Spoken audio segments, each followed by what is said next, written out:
poker's legendary champions, next generation stars, and tireless ambassadors of the game, sharing their wisdom and guiding your journey to high achievement on the green felt. This is Chasing Poker Greatness with your host, Brad Wilson.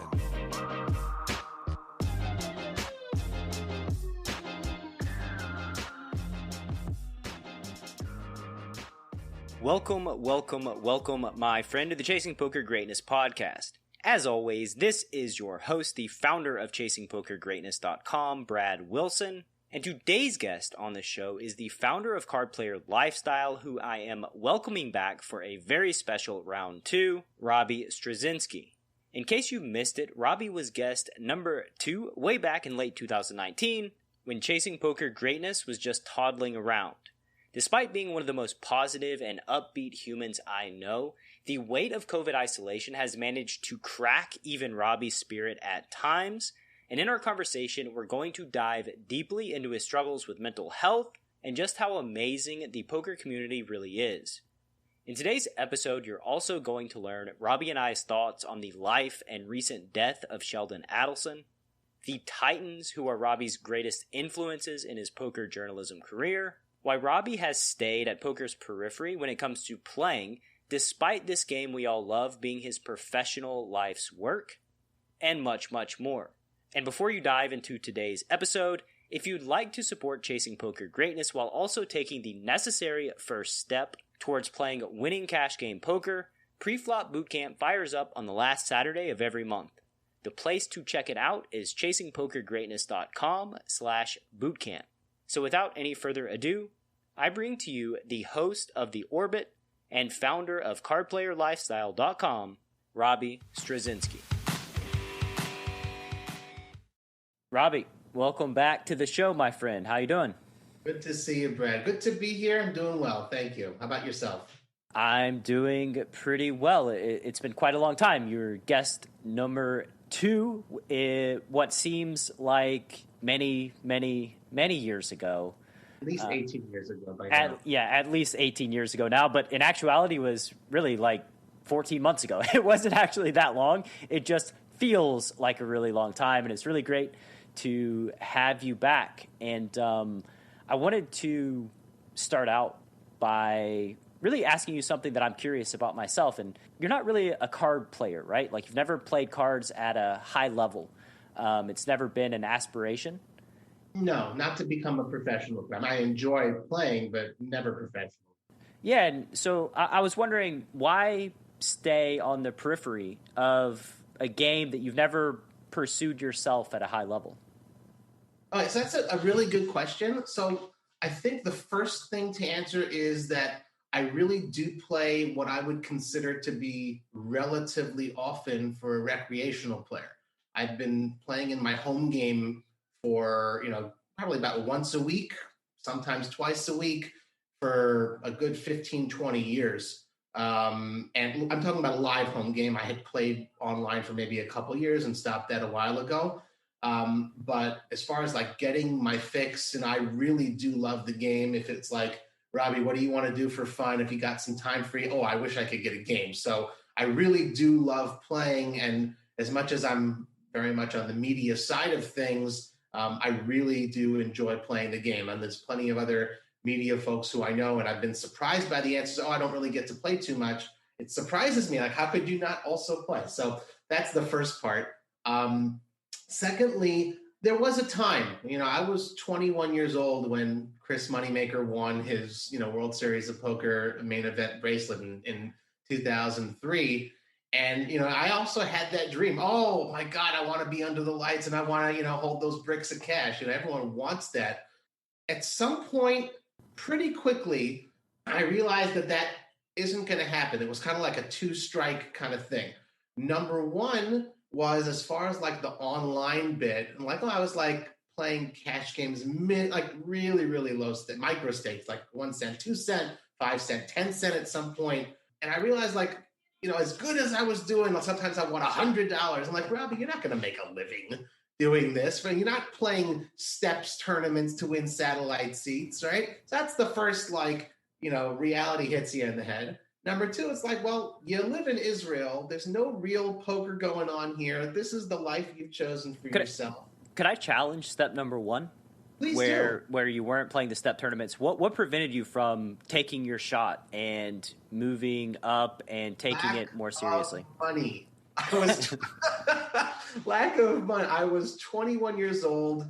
So at that point in time, and I'll get to the second, let me revisit this in a second.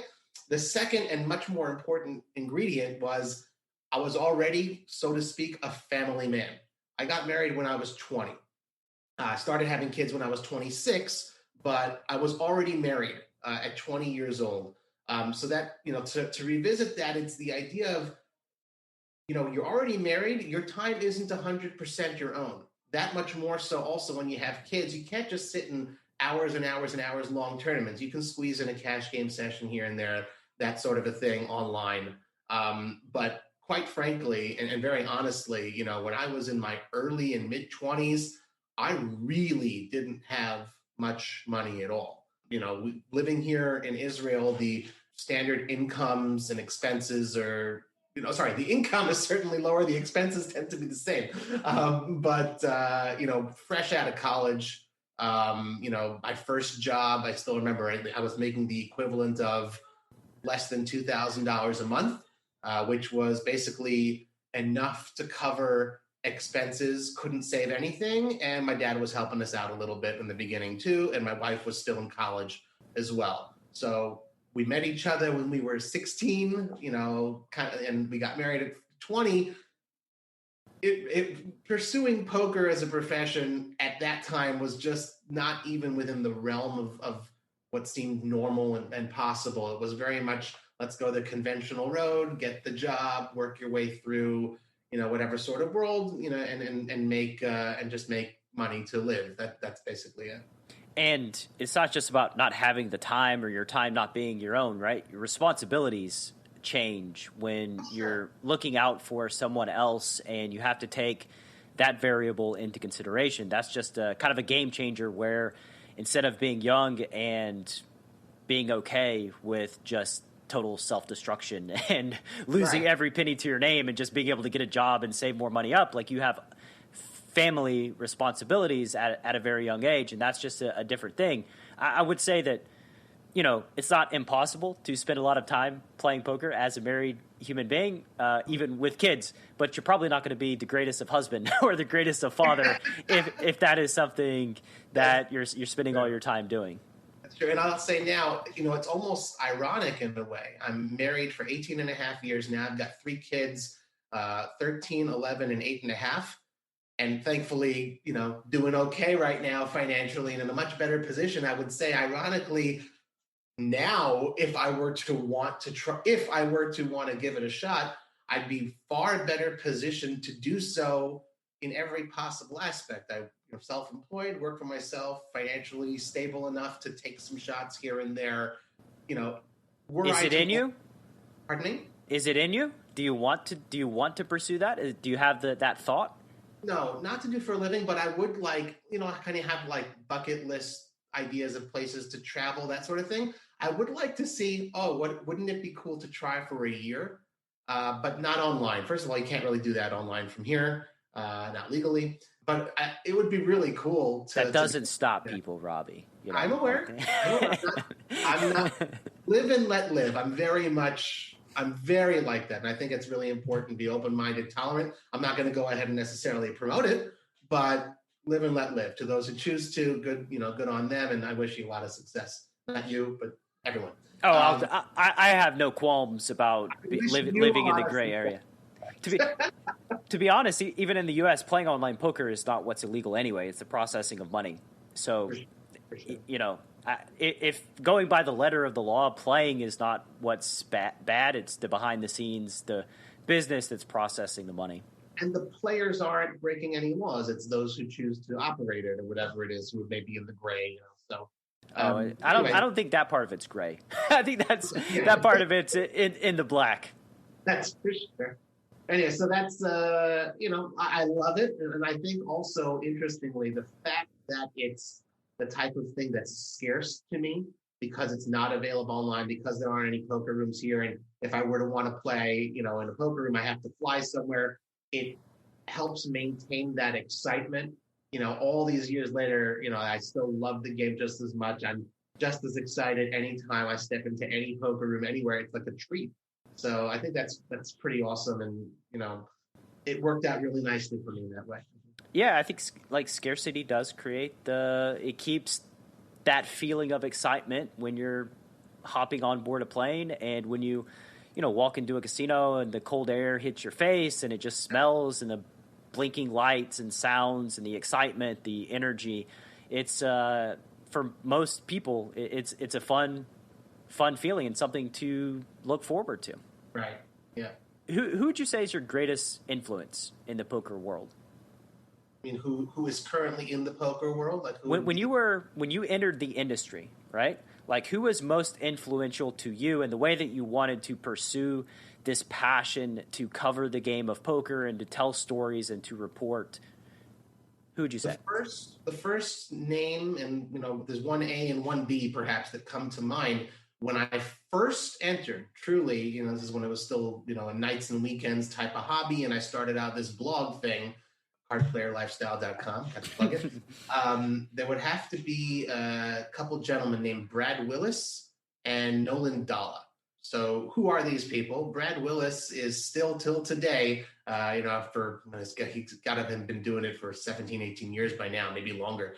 The head of writing for PokerStars. You go to PokerStars blog, and he's still doing it. And he is probably the greatest writer, storyteller, as far as writing that there is in the game today. And the 1B would be Nolan Dalla, who for many years was the director of media relations for the World Series of Poker. And again, when he's no longer in the industry, but as far as both of these gentlemen are masters when it comes to the pen and how to just use beautiful language to tell amazing stories and to really unearth the beauty from the game through their writings, through the interviews that they've done. So when I first entered, I was like, oh man, just to shake their hand, just to meet them, be so amazing. So yeah, they would be from the beginning my bigger influences.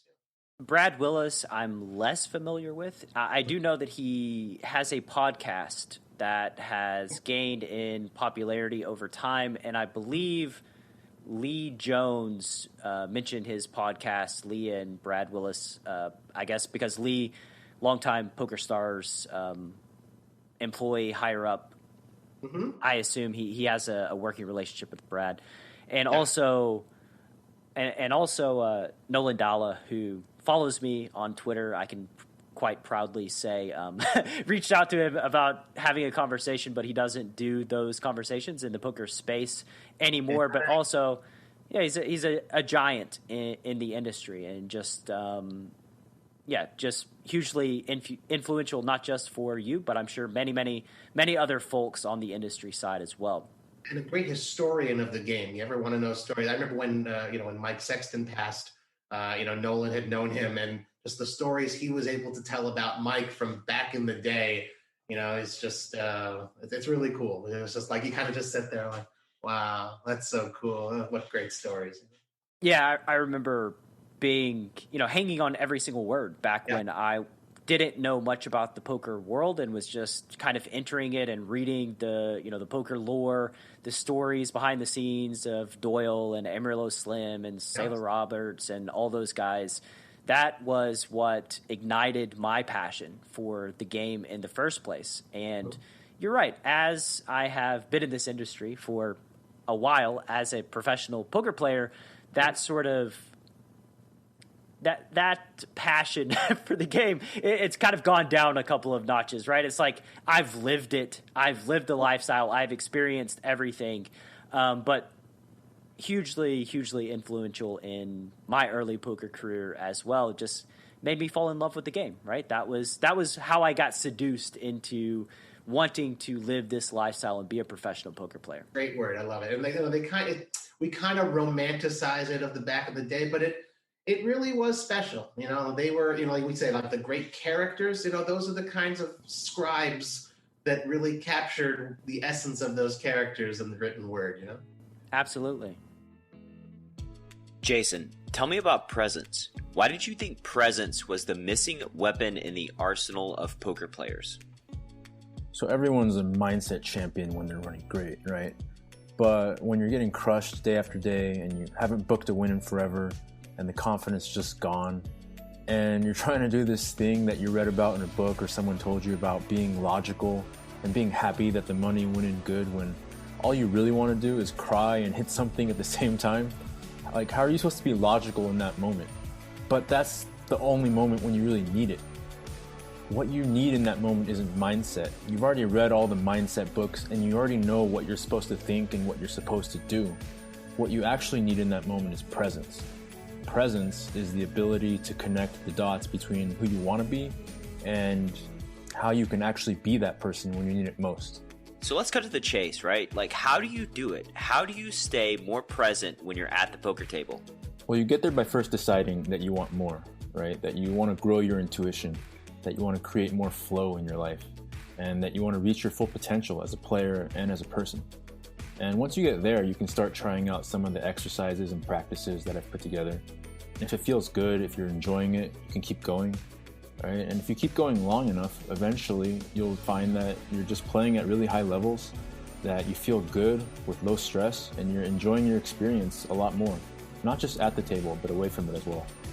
I personally would love to have as much presence as I possibly can in my day-to-day life. And if you, the listener, right now wants to add some presence to your game, visit pokerwithpresence.com, join Jason Su's email newsletter, and then schedule a free consult with the master of presence himself.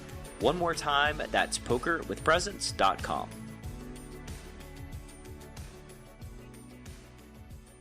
I wanted to go back, actually. I have something that piqued my curiosity. You mentioned playing in home games in Israel.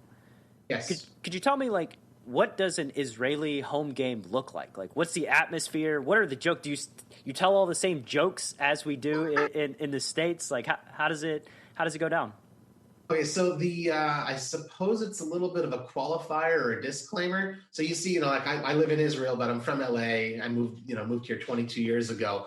Many, if not, most of my friends are English speaking, kind of like me, moved from the States or South Africa, England, that sort of a thing, other English speaking countries to here, however many years ago. So here and there we have the odd Israeli who joins us in the game, and then we'll switch to Hebrew, but the games are in English, and it's pretty much the same that you'd have, I believe, in an American home game as well, with kosher food. So kosher food, that's it. So it's just not catered by Armenian food, kosher food. That's the difference. Food, kosher humor. That's sort of. What's kosher humor? What does a kosher humor sound like? Well, I mean, maybe a little bit less lewd sometimes. That's all. They say, "Oh, a good Jewish boy would never tell that joke," but he would listen to one. So it's kind of the same, low stakes. What I always do, and I tell about my home games, is that it's a translate from dollars to shekels in terms of the stakes that I play for, which is at this point the equivalent of like 30-cent, 60-cent blinds. What I will say is unique to one of the home games that I play, and like I call it my dad's game, is that pretty much every game we play is played no limit. And we play like a dealer's choice, and it's a new game every hand. And even though it's really small stakes, that's, obviously I've never played against world-class players or anything, but doing that sort of a thing, it really keeps you on your toes. Every single hand, you have to know what game we're playing and, all the different variables, and just be aware of it and be able to change gears on a dime. I think that's improved my game, whatever game I happen to be playing. So that's unique. Think on your feet. There's a lot of value in thinking on your feet, understanding really the essence of what poker is, the theory of poker at its basest, basest level, so that it translates and you can apply it to games that maybe you've never even played before, and yet you understand general poker theory, and that allows you to navigate much more successfully than, Absolutely. And I'll even say I've only played in one WSOP bracelet event. It's happened, the first time I did it was summer 2019. And I was like, okay, so what's going to be your first bracelet event? It was the $1,500 Dealer's Choice mix. That was my first event. And I didn't realize, it's only 400 or so 460 players, but like half the field are bracelet winners. And I was like, I don't get it. What's going on?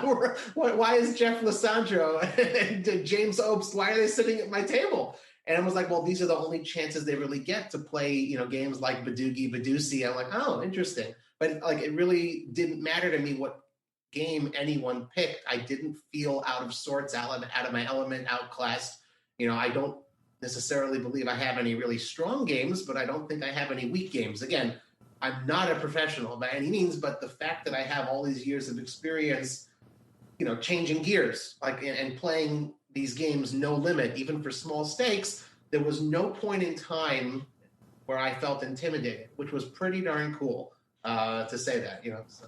That's really cool, considering you probably accidentally chose maybe the toughest $1,500 WSOP event in existence in the entire universe.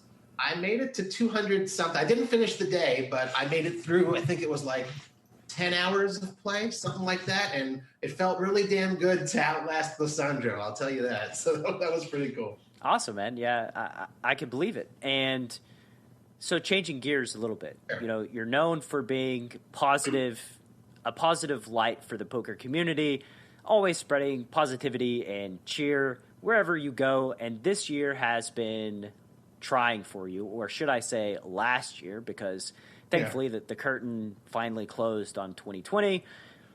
A couple of weeks ago, you posted a tweet saying that you had been having an impossibly shitty day and you were in a dark place. So could you take the listener back to that day, the struggles that you were having?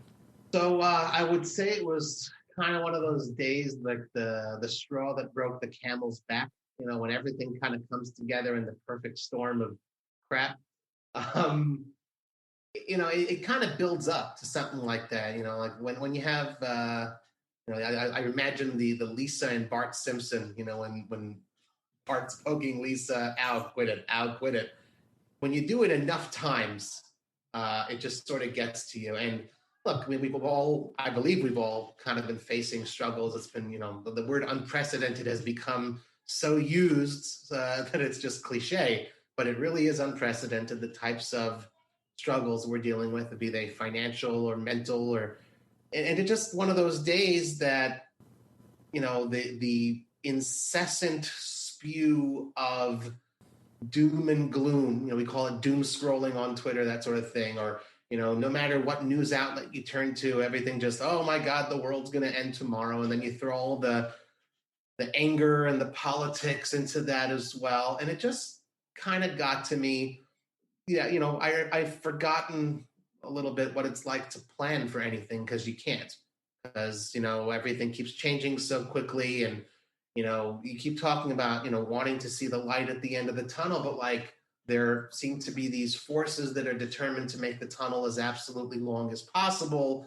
The never-ending pandemic, that's not really a thing. But that particular day, and, when I don't know, a payment doesn't, the regular, so my kid didn't want to eat the sandwich I made, the regular crap of life, nothing big. But you put all that together in a good, stew.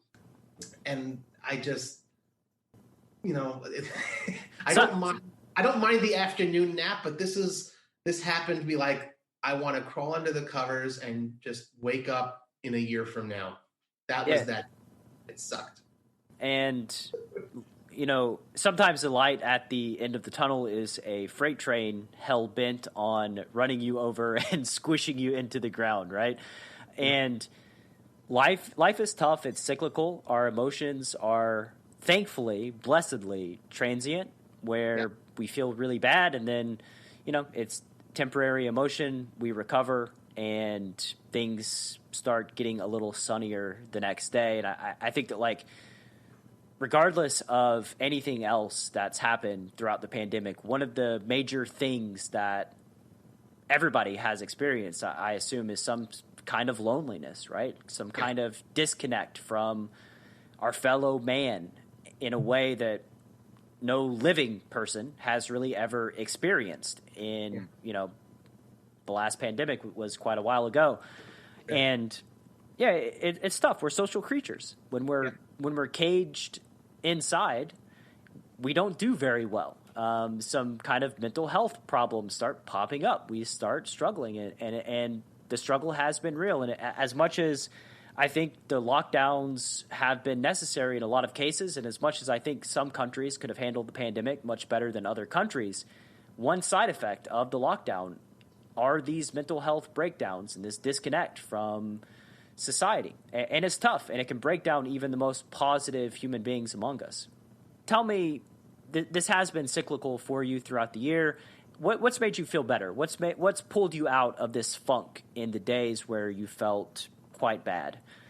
What's pulled me out has been my life. I have a great life, and it's awesome. And that's the kind of, I guess, for context around this whole struggle, part of it, and it's weird to say, is like, I personally haven't fallen ill. People close to me, even if they've gotten corona or anything like that, haven't really been sick. It's, it really has been just from a mental side. Things in general are really good. I've had my best year ever, professionally speaking. As far as the business, I get to do what I want to do. I get to wake up whenever I want to. I work from home anyway. In almost 4 years, I'm working from home. I have 3 healthy, wonderful, fantastic children.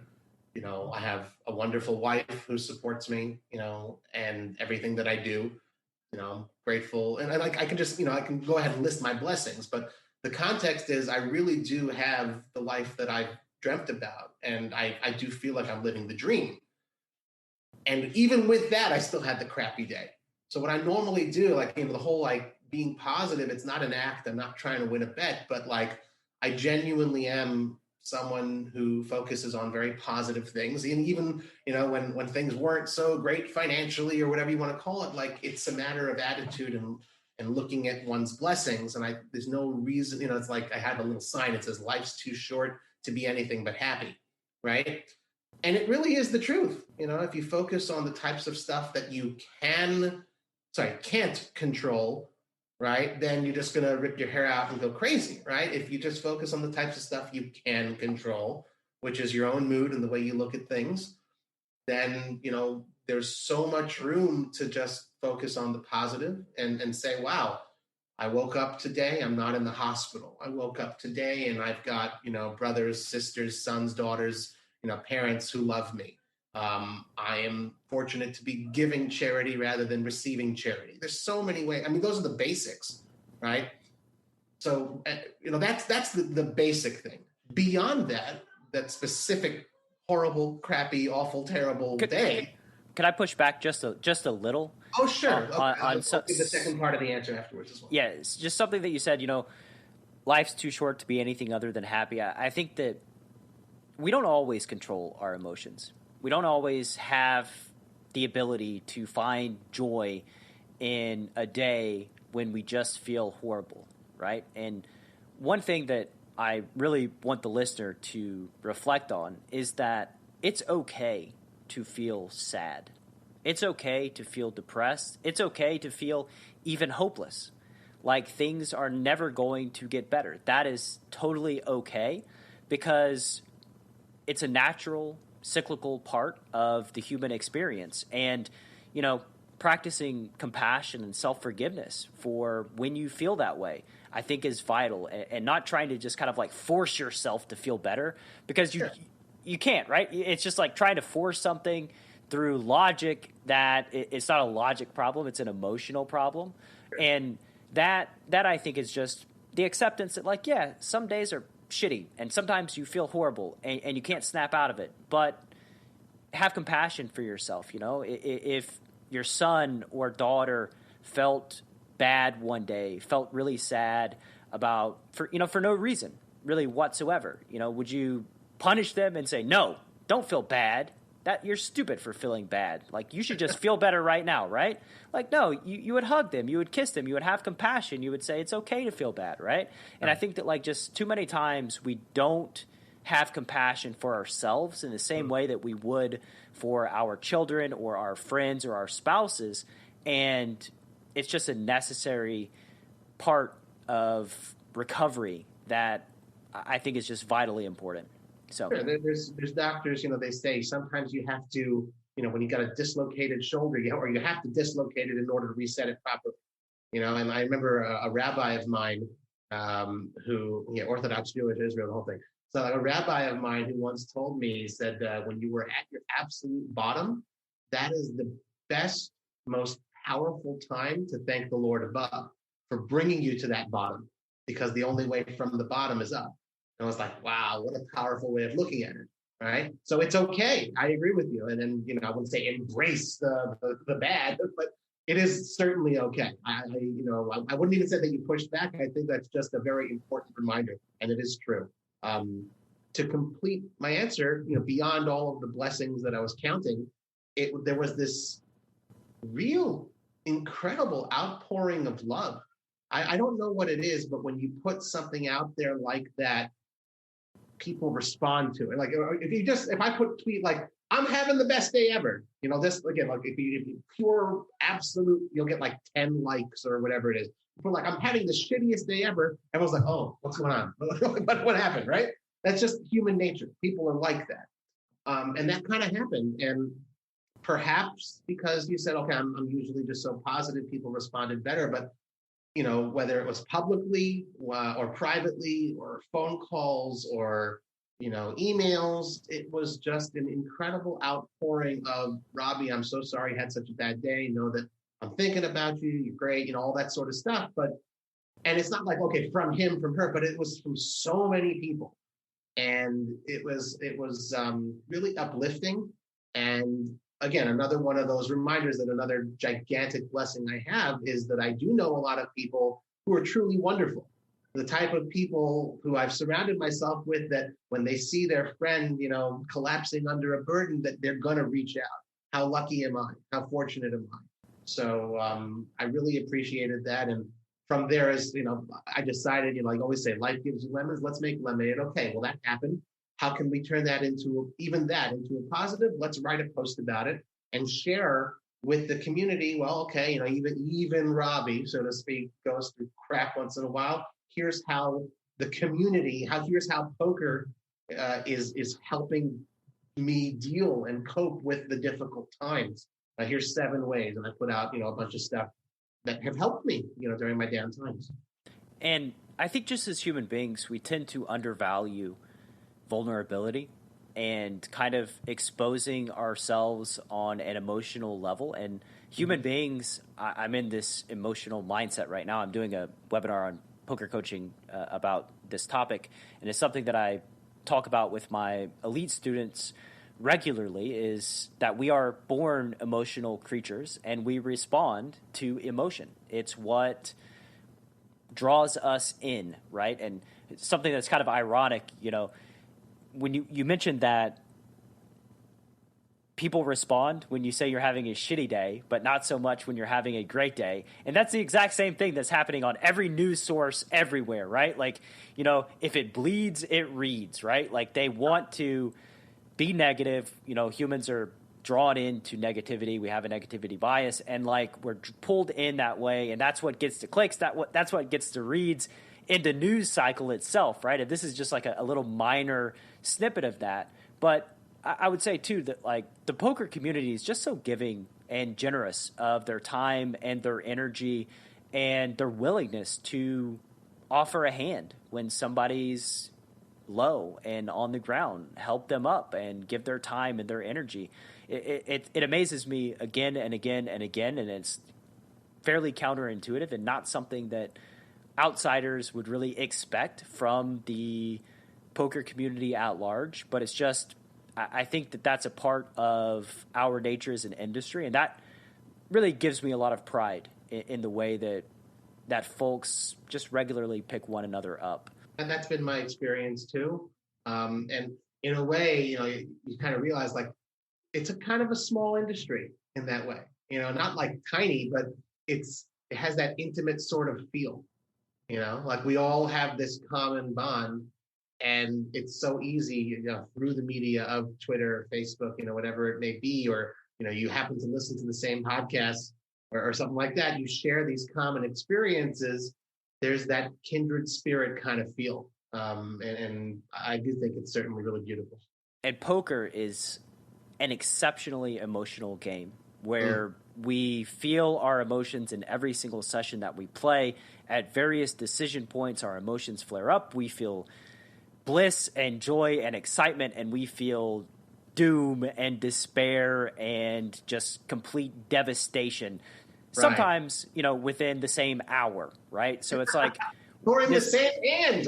Yeah, even the same hand, right? Like, it's just an emotional roller coaster. And I can't remember what book it was, but I read in a book that they found something interesting as it related to college hazing and fraternities. And they were trying to outlaw hazing. And what they realized was everybody that had been hazed to get into their fraternity pushed back at the idea of eliminating hazing because it was such a hard experience that when they made it through the other side, they were bound by that blood. It was a brotherhood that was forged through strife and mental and physical anguish.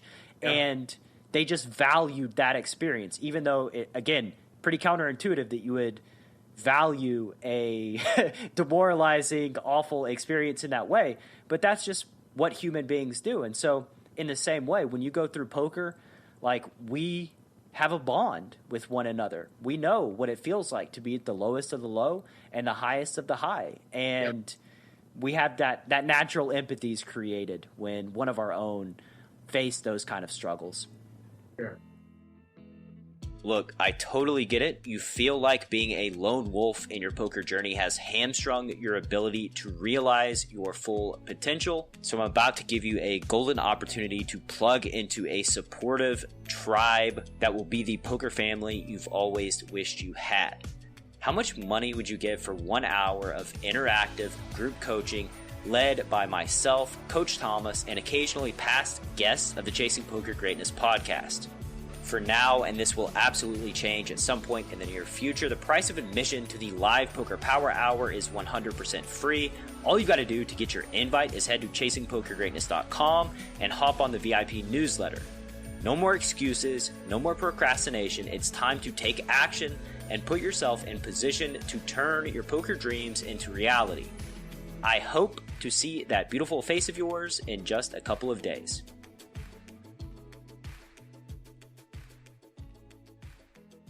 So moving on from the emotional side of poker, shifting gears to an article that you wrote in mid-2020 titled Dear Mr. Adelson.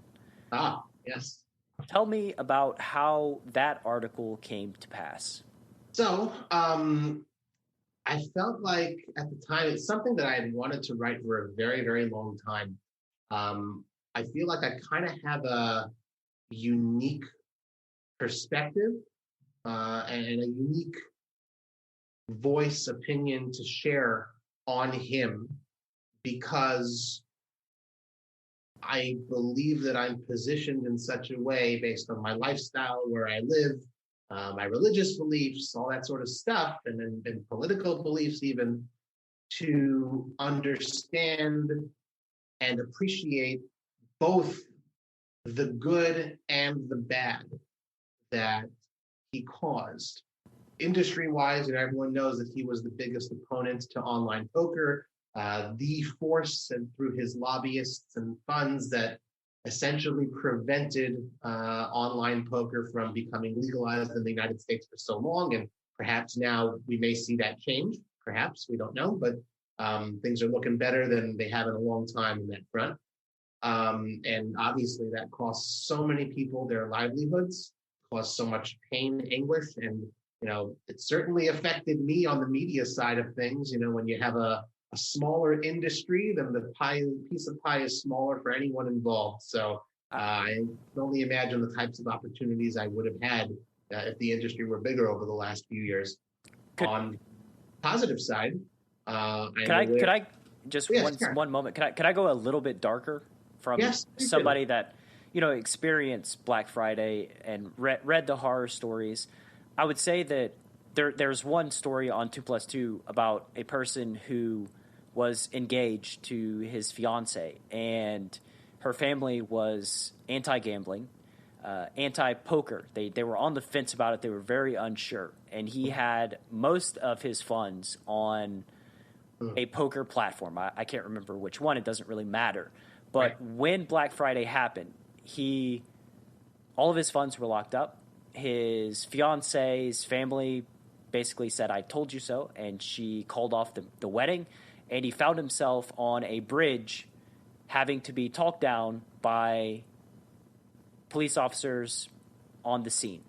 And I know that that's an extreme version, but I promise there are people who lost their lives, whose lives ended because of Black Friday. So I just want to, I don't want to understate the impact that it had, not just on the industry and the bigger players, but on a very micro level of these human beings and their lives. It was exceptionally destructive. Incredibly tragic. It's very sad, and it's important to get those stories out there to know the full extent of the damage that was caused. And so many of us believe, and for what reason? So many people, they would just say, "Well, that's what he wanted." That just sucks. And there's no painting a rosy picture of that. Yeah. The converse, or to complement that, the opposite side is, I'm also aware of a tremendous amount of good that he's done with his funds.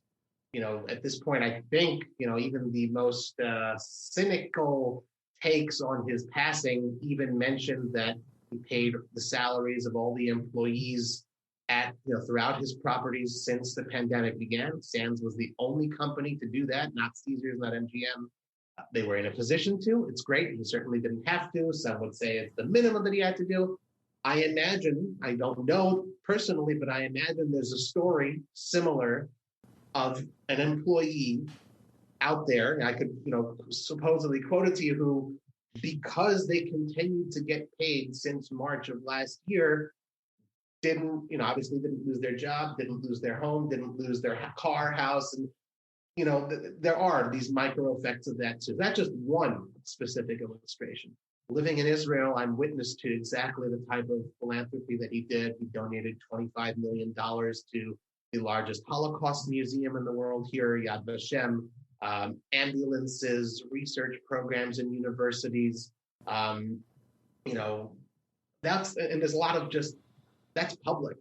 What he did like something called Birthright Israel. It means more to someone who's Jewish, but anyone with a Jewish heritage between the ages of 18 and 31, if you want to visit Israel, he essentially funded a free 10-day trip for you that you could just get in touch with your heritage. Obviously it's a personal interest type of thing, but those are good things too. And what specifically disturbed me is that so many in the industry just cast this person, this individual, as evil. When I could say, well, no, he does some things that I hate. He does some things that I like. Why hate the person? Let's focus on the actions. And to get back to your original question of Dear Mr. Adelson, that was just like, hey, I'm not here to attack you. If somehow someone from your staff or whoever reads this thing, maybe I can be a representative who comes with let's just talk as individuals. Let's sit down and say, what is it that you don't like? I'm coming as someone who acknowledges all the amazing things that you do. I'm coming as someone who's been hurt by some of the crap, unfortunately, from your lobbying. Let's talk and see if we could work this out in a way, and I could, or put you in touch with people who I know in the poker industry who could, if not change your mind, but maybe get you to remove your resistance to it. I never got any sort of response directly from him, but there are a couple people who I know who do or did work closely with him.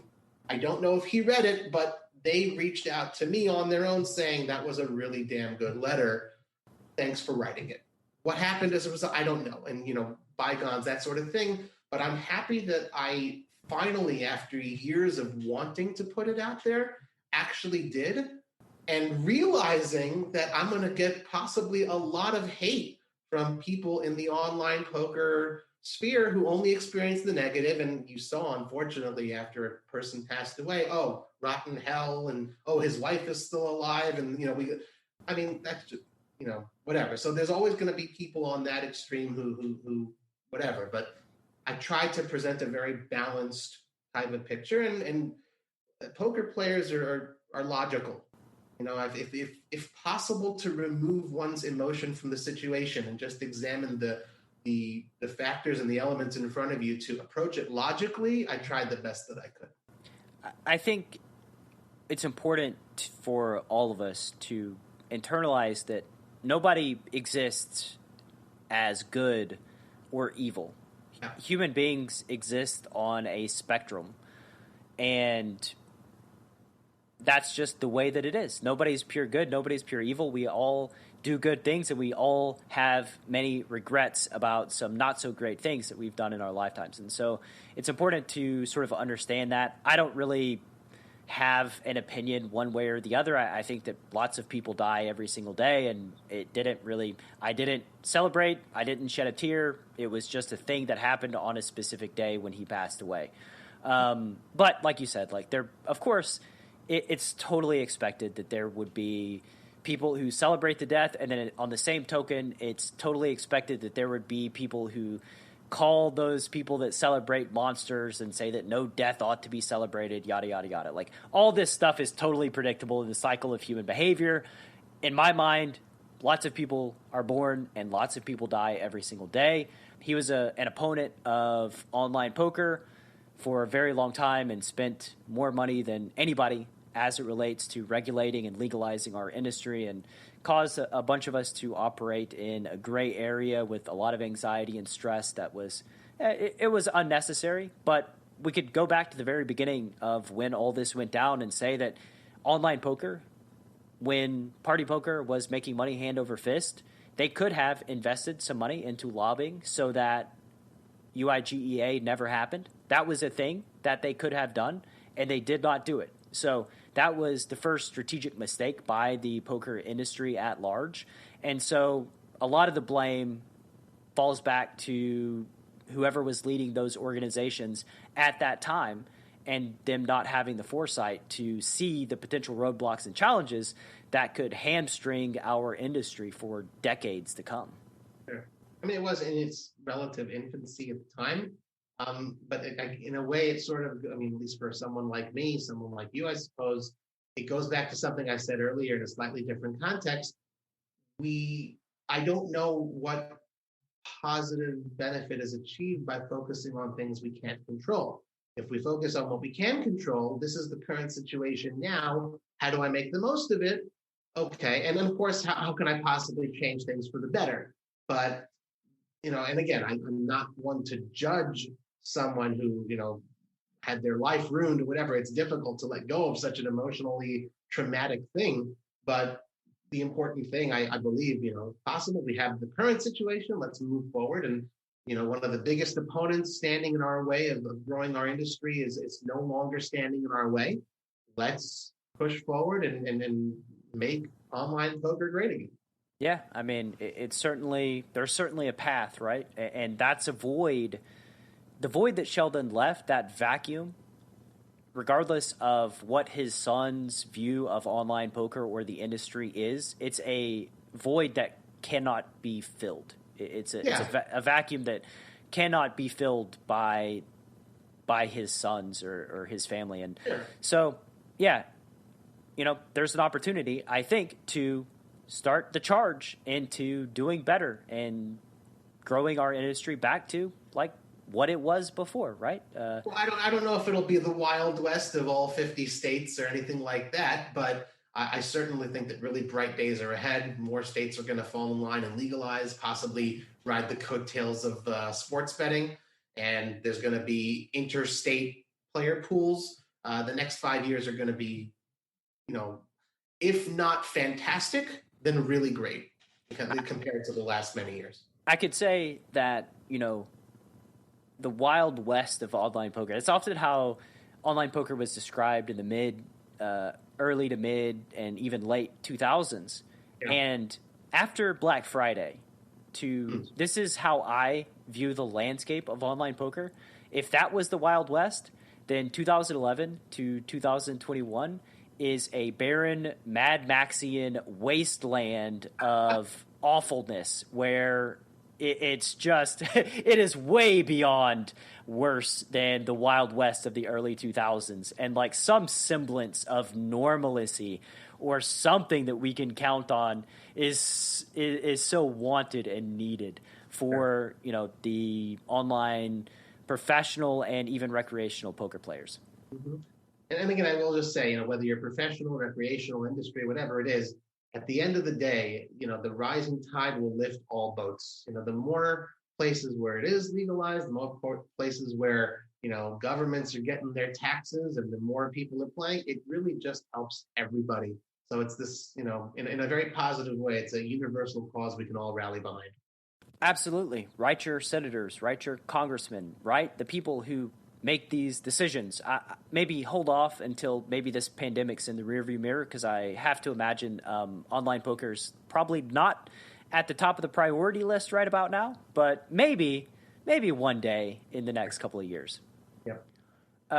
So before we call this round two, Robbie, wanted to ask you about the Orbit. This was a show that you launched. Tell me about the genesis of the Orbit, how it came to be.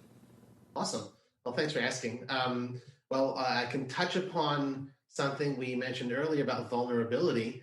It's something that I thought of, I'd say about 5.5 years ago now. That's when I first conceptualized the idea of this roundtable poker discussion of, 4 talking heads, sitting around a virtual poker table talking to each other in like a politically incorrect, with Bill Maher style, or like a John McLaughlin type of thing, type of setting, if anyone's familiar with the McLaughlin group.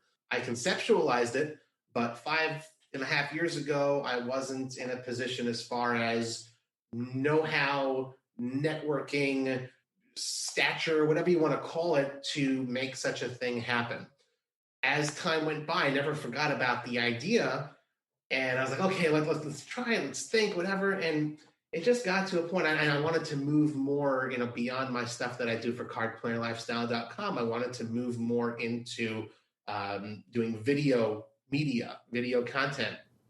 And the point came, I was conducting an interview with someone and trying things my way. And I just I'm so sick and tired of not being able to do a great job. Like, I know how to write, I know how to blog, I know how to do certain things.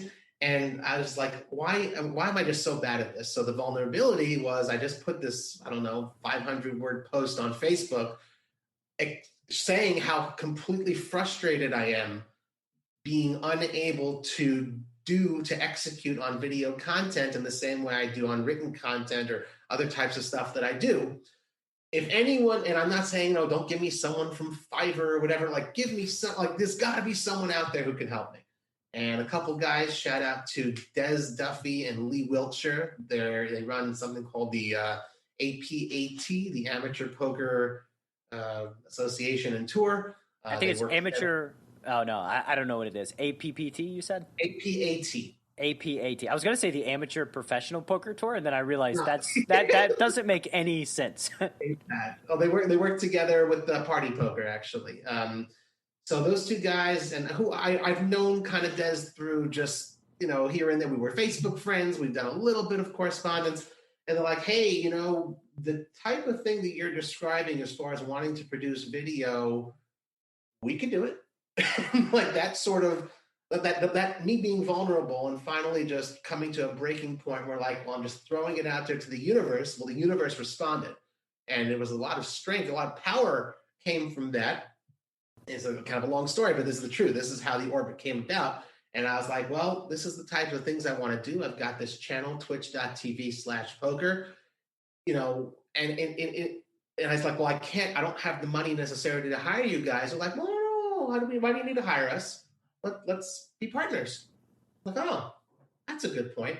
And 100% of an idea that's sitting in a desk drawer is worth a lot less than 33% of an idea that's out there, and that's executed. And, they've got expertise in marketing, in digital display and streaming. And I could just focus on the areas that I knew how to do, work my network and contact base to put a panel of 4 people together, think of the right topic, and then they would take care of the stuff that I don't know how to do well.